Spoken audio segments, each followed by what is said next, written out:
திருவாரூர் மாவட்டம் குடவாசல் அருகே சிப்காட் அமைக்க எதிர்ப்பு தெரிவித்த அப்பகுதி விவசாயிகள் விடியா திமுக அமைச்சர் டிஆர்பி ராஜாவை முற்றுகையிட்டு வாக்குவாதத்தில் ஈடுபட்டனர்.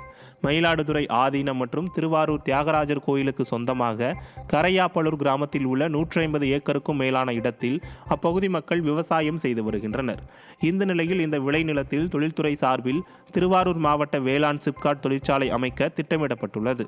இதற்காக இடத்தை தேர்வு செய்ய விடியா திமுக அமைச்சர் டிஆர்பி ராஜா மற்றும் சட்டமன்ற உறுப்பினர் பூண்டி கலைவாணன் ஆகியோர் வந்திருந்தனர்.